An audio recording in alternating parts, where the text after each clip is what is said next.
welcome to First Things First. I'm Jenna Wolf. That's the Hall of Famer Chris Carter. That is Nick Wright. Happy Monday. Happy Monday. Good to see you this morning, Jenna. Yeah, nice to see you.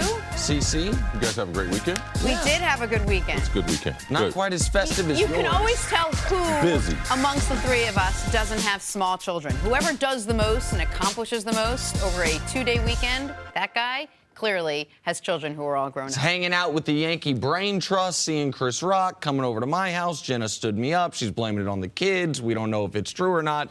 But other than that, we should have a good show. Do you want me to show you a video? No. I'm good, Jenna. Okay, we're good. Anyway, all that being said, we hope you had a great weekend as well. There's a lot of football to discuss.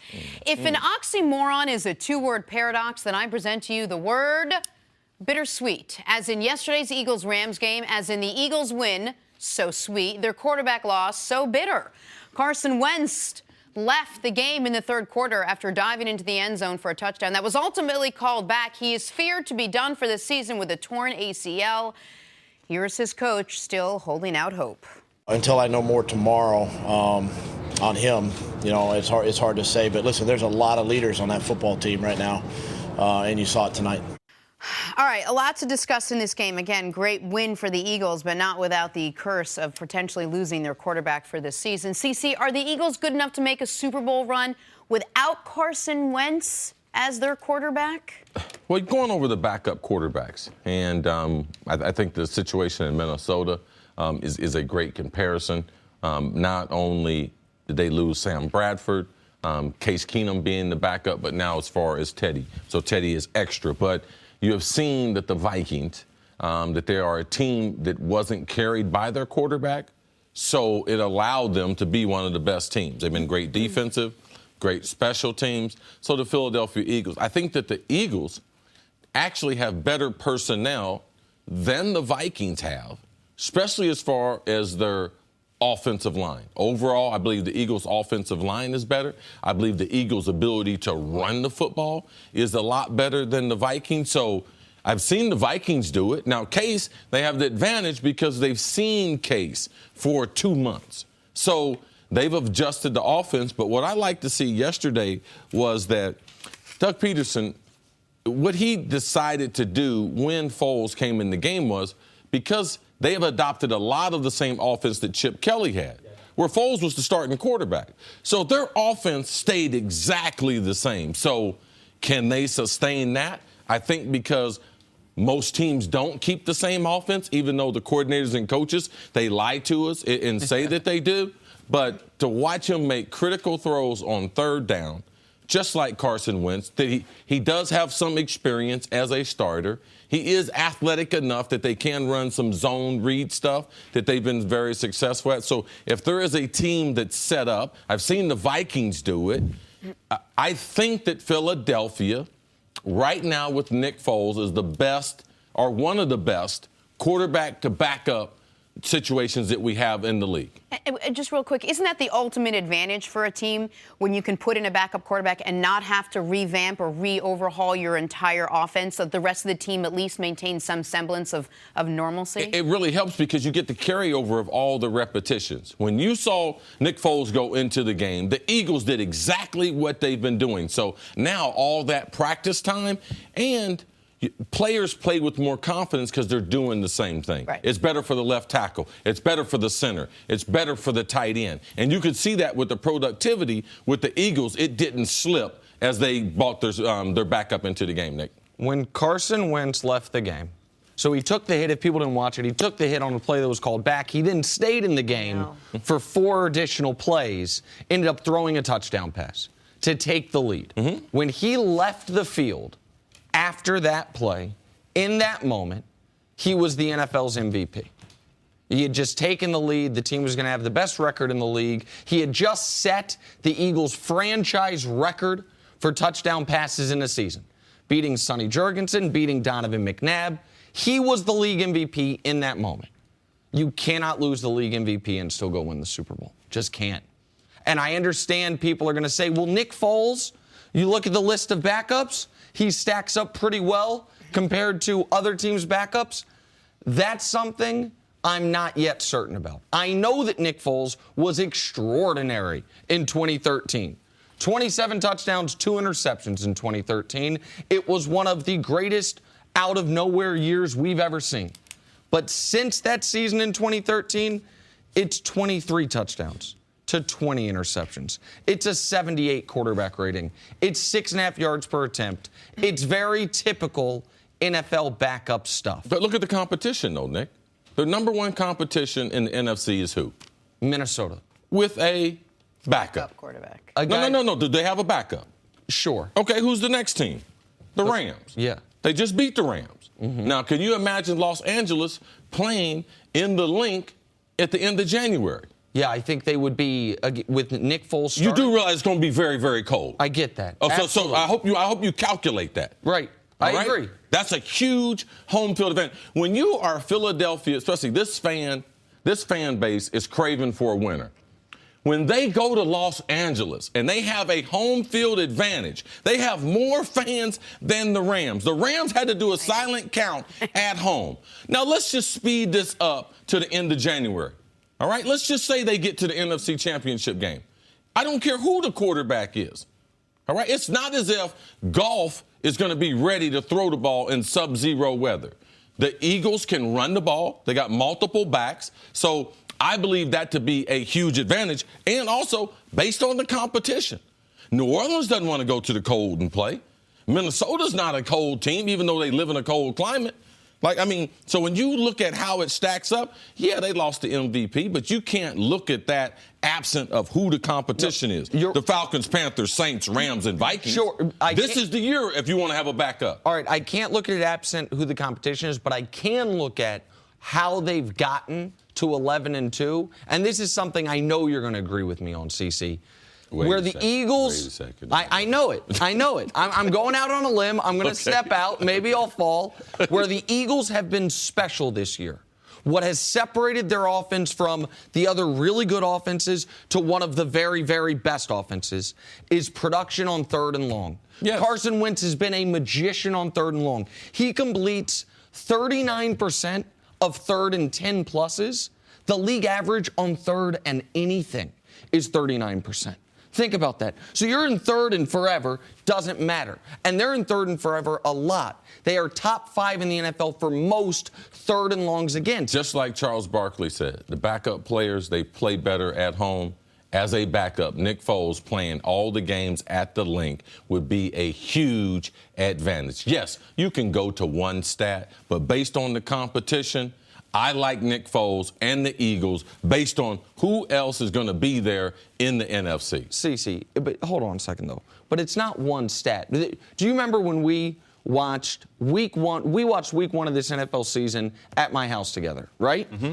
And the play that I said, and I think you were more bought into Wentz than I was before the year, but we were both somewhat skeptical. The play that I said, I was like, wow, like I might be a believer, was a play we then saw throughout the year. It looks like he's sacked. He spins out of it and makes a huge play downfield. That's what's made the Eagles special this year. Nick Foles can't do that.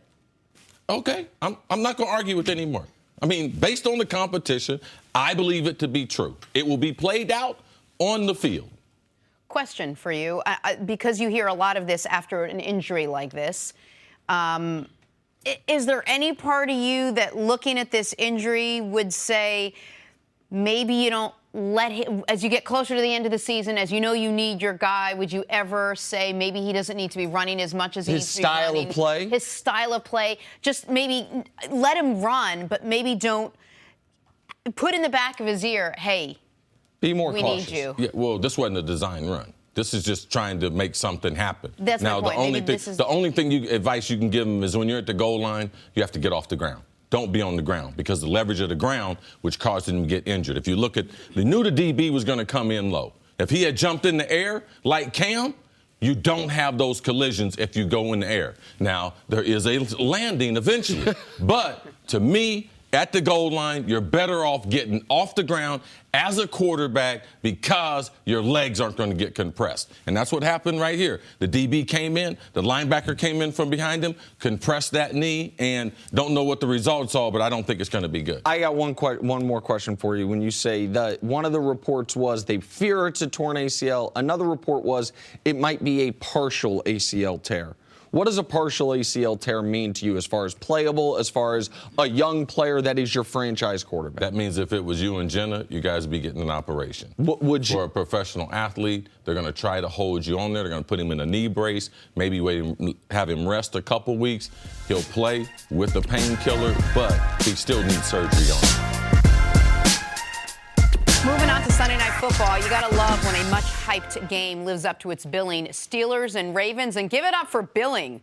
Pittsburgh edged Baltimore 39-38. Big Ben threw for 506 yards, 213 of them to Antonio Brown. And Le'Veon Bell added 3 touchdowns as the Steelers improved to 11-2. Here's Ben Roethlisberger after the game. You never know. We'll do whatever it takes to win a football game, whether it's winning by 30 or 3. Really, we just want to win a football game. Nick, is the Steelers offense good enough to overcome their problems on defense? Before I answer it, I just want to say how weird it is to me that we're asking that question, because the Steelers' defense is what had carried them through the first 5-6 games of this season. But what we saw yesterday, and we've seen this in Carolina when Luke Kuechly's out, in Dallas when Sean Lee's out. What we saw yesterday was the Steelers' defense without Ryan Shazier, their star inside linebacker, all of us. And without their starting corners, too. Correct. But the point that I'm making is how much slower they looked just in his specific replacements. We've seen the last few weeks without their corners. Joe Hayden's been out almost a month now with the broken leg. But the Shazier difference to me was glaring. The Joe Hayden, they're going to get back. Shazier, they're not going to get back at least this season. And so it's interesting to me that we're in this position that it's the same old Steelers and that it's going to have to be a dominant offense.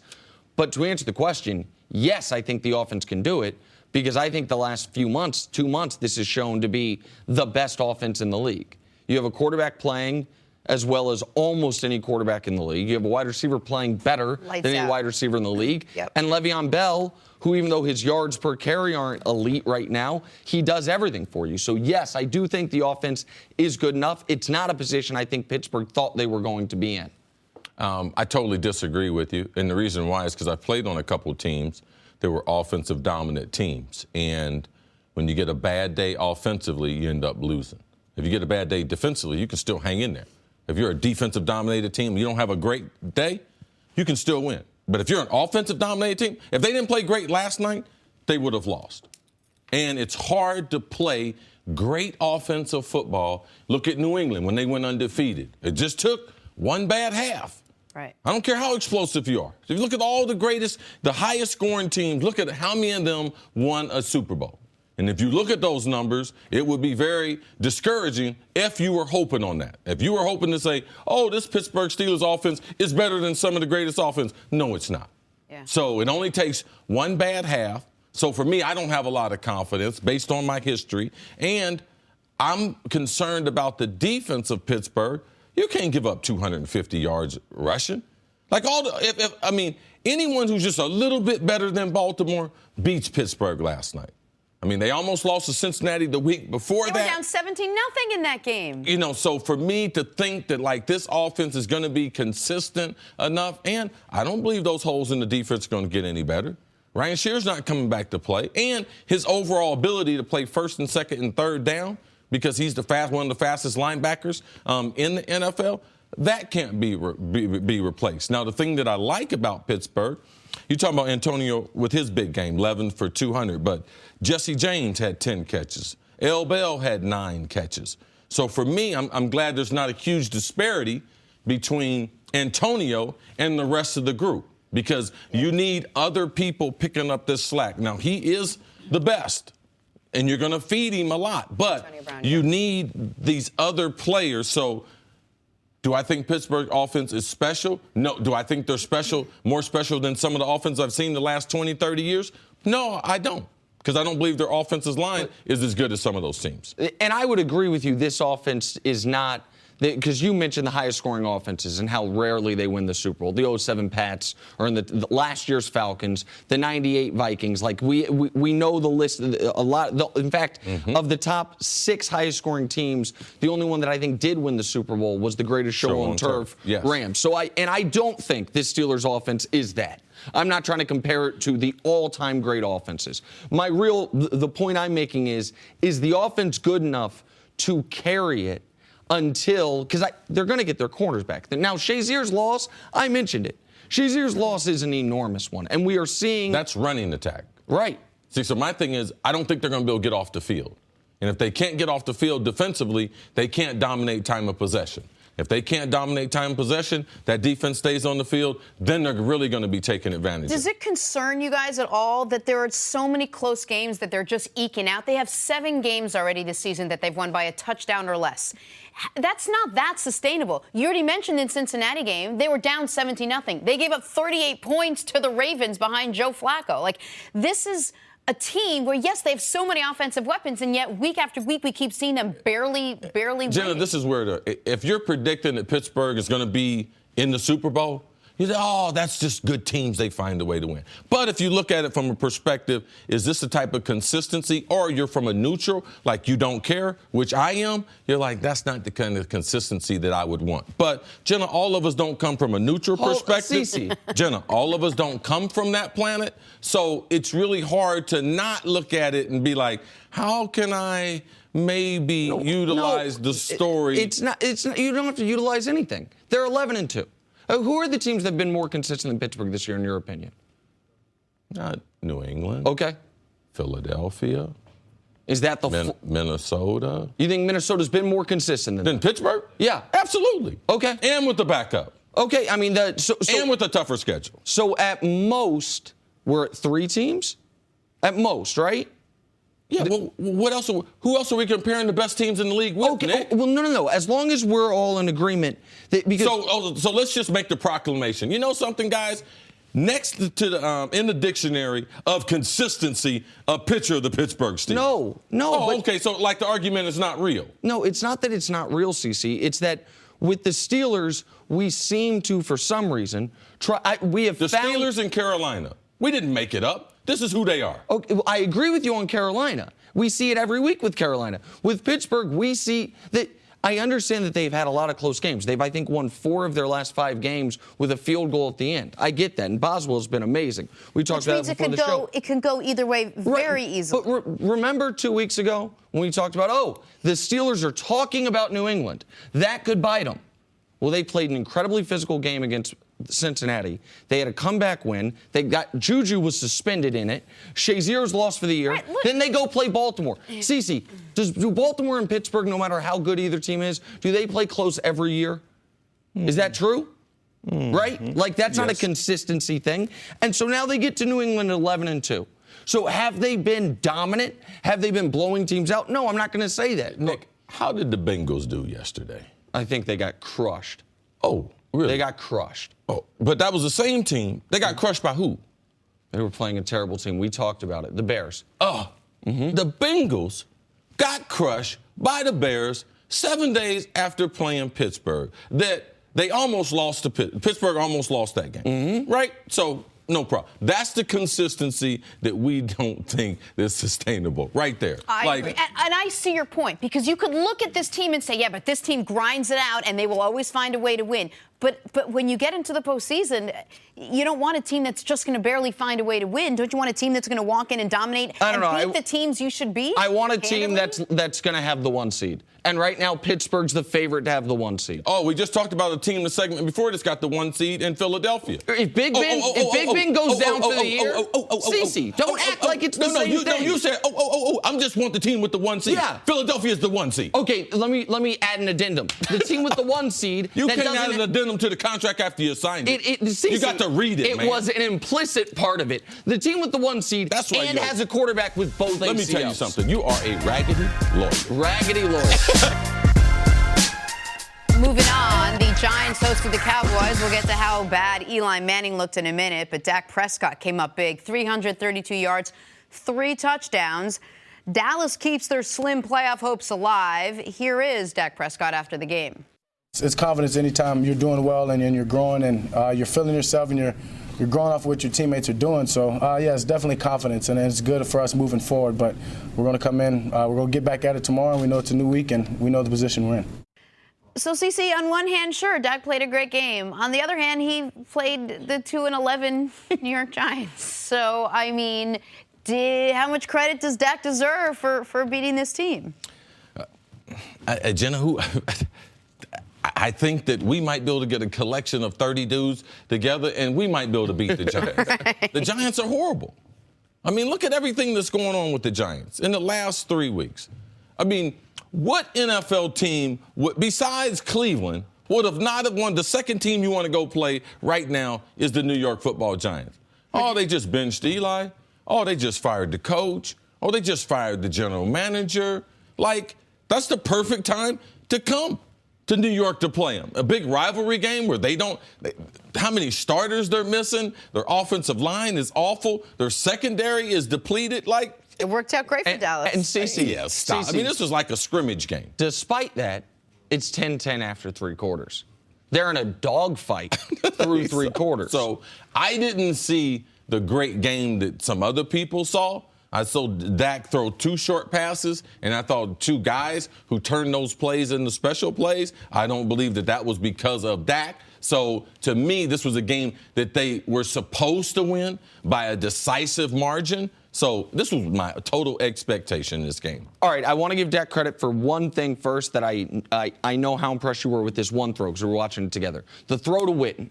The touchdown pass that gave him the lead, that wasn't a yards after catch play. Just wait 1 second. Yeah? He threw 1 ball good. No. I know that in real time that was a big time throw when it was a tie game, 10-10, and he deserves all the credit for that. But other than that throw, this is one of the most deceiving stat lines you're ever going to see, where you see 330 yards passing.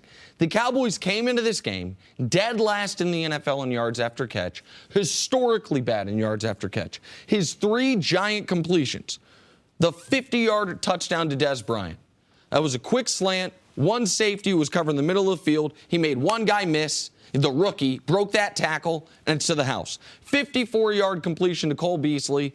Over the middle, Beasley makes a bunch of guys miss. And the 81-yard touchdown to Rod Smith, another very short pass. So yards after catch where the Cowboys had been terrible, they were great at yesterday. And that was the difference. This game was 10-10 going into the 4th and 17-10 midway through the 4th. Now, Dak played a clean game. His first 3 games without Zeke, 0 touchdowns, 5 picks. Was this the best games with Zeke out of it that Dak had? Oh, absolutely. But he had played 3 terrible games and 1 mediocre game without Zeke. So this was, yes, it was definitely the best game he's played. But when you just look at, all right, so what did Dak do? Dak had 330 yards, a 137 quarterback rating, 3 touchdowns, no picks. That looks like the best game anyone played in the NFL Sunday. That's not what it was. All right, let's talk about what happened on the other side. Eli Manning, who got a hero's return in the Meadowlands, but didn't have a hero's performance. Eli Manning threw for 228 yards, but he did have 2 picks. So the Giants managed just 10 points. So, Nick, you know the conversation now has to be, what do the Giants do with Eli Manning next week? They bench him. They put Geno Smith in. Everything goes to pot. They get nervous. They quickly put the Band-Aid back on. They just stick it back on there, and they say, okay, go back out there, Eli. And that's the situation we find ourselves in now. What happens to Eli Manning? Oh, I mean, what happens is he'll start next week. It's not what would happen if I were the coach. But they just fired the coach who benched him before. But you know now at this point, Eli, maybe a change of scenery will change his production.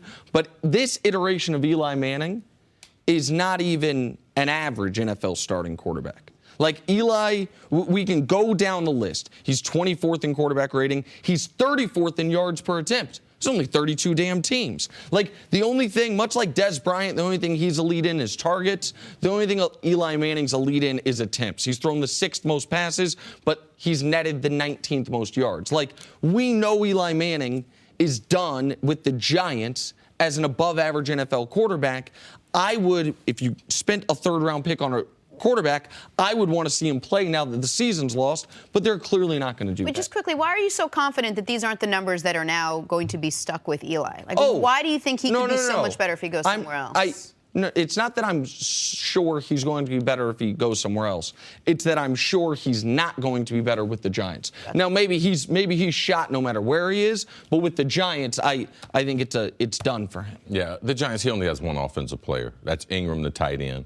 So trying to judge any quarterback with this offensive line, the reason why Eli, his yards per attempt is way down, because the offensive line, you can't hold the football. So if you can't hold the football because no protection, you have to throw the ball short and quick. So that leads to that number. If I'm the Giants right now, I start Eli in this game, I go back to the same plan that they had 2 weeks ago. That's Eli, you're going to start the game, all right? At some point in the game, we're going to get Webb into the game. Now, if you choose not to start, no problem. You're a big boy, all right? But this is the option I'm going to give you out of respect. You can start the game, but at some point you will be pulled for the game because I need to see in the next 3 games, and it might not be in the Eagles game this week. It might be in week 16 and 17, but it's either a 3-game window, a 2.5-game window, or a 2-game window. Those are the ways that I look at the young prospect to see if he's worthy or what do I do in this upcoming draft. Because at this point, the only question mark they have is if Davis Webb can play. We know what Geno can do. You obviously know what Eli can do, and you know what Davis Webb is going to look awful when they put him in there.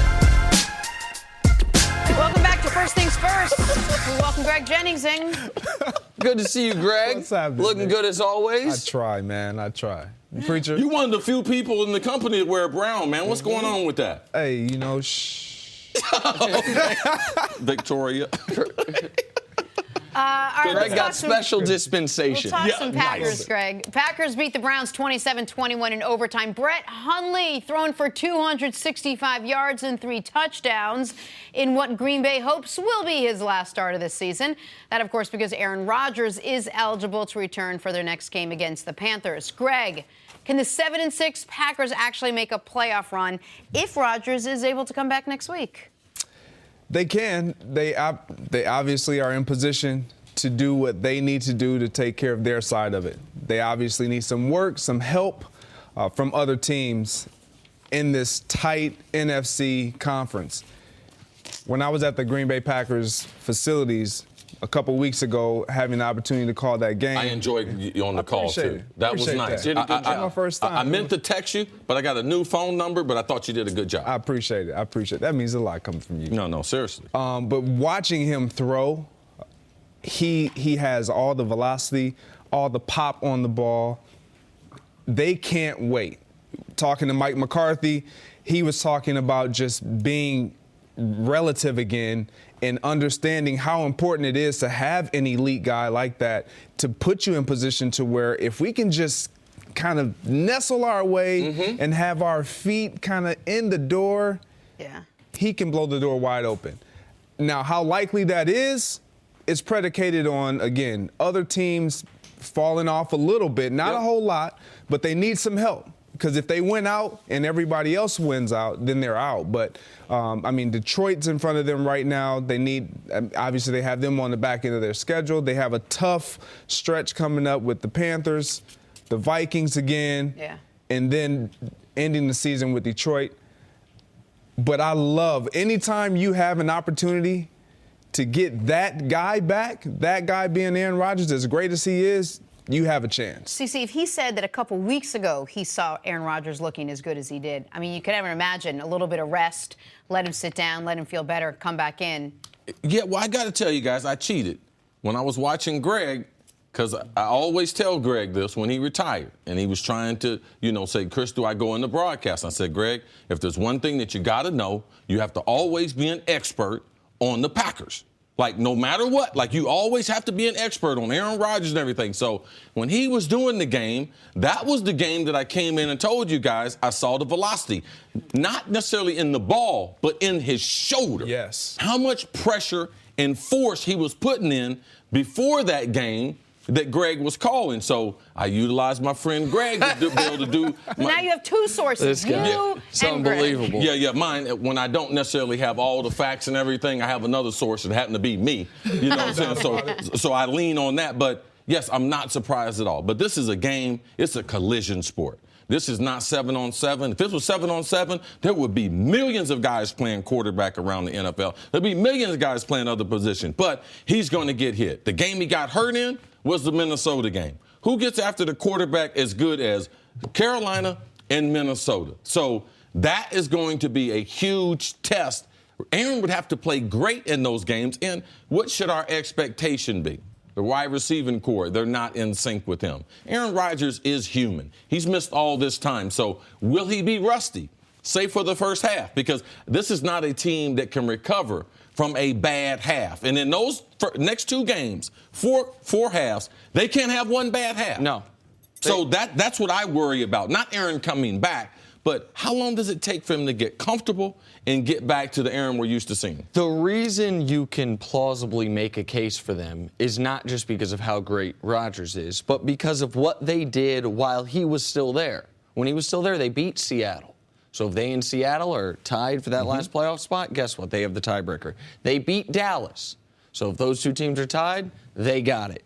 They now have a chance to beat Carolina, and they have a chance to go beat Detroit. So, like, teams, those are all teams. Four teams right, that could be in the tiebreaker. That could be. Yes. For Carolina, it'd be a heavy fall, but it's certainly in play. Carolina's got 9 wins. They have 7, pardon me. So the one team that when Aaron was there they lost to that could be involved is Atlanta. So the Packers obviously would want Atlanta not be involved in this tiebreaker because they don't have it. But you can see the path. And I understand people are going to say, man, I watched this Packers team this last month. The offensive line's not very good. It's just rent a running back with them. They don't have a defender that terrifies you. That's the same Packer team for the first 5 weeks. Like, that offensive line got injured early. In Aaron's last game, they were down 4 tackles in the game. So New England would look a little better without Brady, but they would look a lot like the Packers without Rodgers. Right. Absolutely. I mean, this is why he's the best player in the league. Yeah, is because you can see a path. I like where the Packers are. I mean, given they have an opportunity. But what I like with him coming back is I don't think he's going to be leaned on as heavily as we think because they have established a running game They're running the ball better that's solid right now with Jones, with Williams coming in and taking away that load off the quarterback. Obviously, their passing game with Brett Hundley, as bright of a kid he is to sit down with and chat with, it's abysmal at best. I mean, it's abysmal at best. I mean, it is non-existent. And when we talk about chemistry with Jordy Nelson and Devontae Adams and Randall Cobb, they can't wait. We have not mentioned Jordy Nelson's name, Randall's Cobb name. We mentioned a little bit Devontae Adams. Yes. But they have an opportunity to forget trying to have chemistry. They just want to get an opportunity to get the ball in their hands, and that's what Aaron Rodgers will provide. The Jaguars beat the Seahawks 30-24. We'll get to the ugly ending in a minute. But we start with this question. Are the 9-4 Jaguars actually good? It wasn't just the defense in this one. We don't say that very often. Blake Bortles threw for 268 yards, 2 touchdowns, and no picks at all. A.J. Bouye spoke after the game, and let's just say that Jalen Ramsey isn't the only Jags corner with a chip on his shoulder. We've been talking about that since we played Pittsburgh. We don't get respect. They say Roethlisberger was retiring, Flacco didn't have it.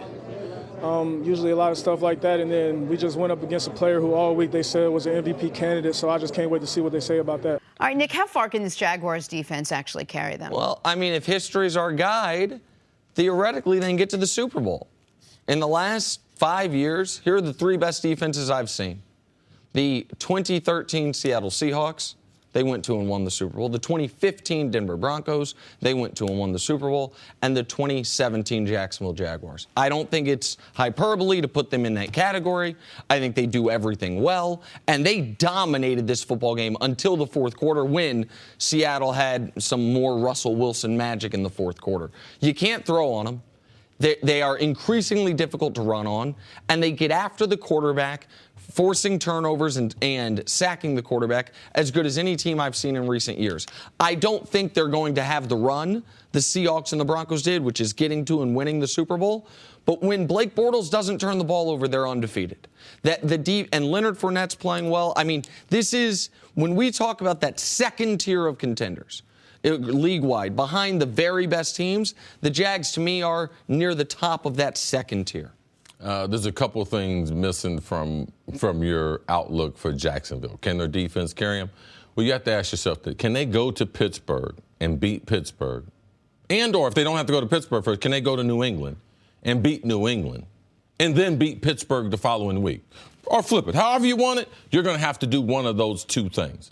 Also, Nick mentioned the two best defenses that he's seen, Denver and also Seattle. I wish he would have mentioned the quarterbacks that were on those teams because they happen to be Russell Wilson and they happen to be Peyton Manning. So even though Peyton Manning was not the best Peyton Manning, he was a hell of a lot better than Blake Bortles. So this is a defense that we've seen a version of them, but I would say I would go more back to the Baltimore defenses when they had all those incompetent quarterbacks playing for them compared to these other defenses in Denver and Seattle who had Hall of Fame caliber quarterbacks who were leading the helm. Here's what I'd say. And again, if the Jags played the Steelers or played the Patriots in the playoffs, it's overwhelmingly likely the game would be on the road for Jacksonville.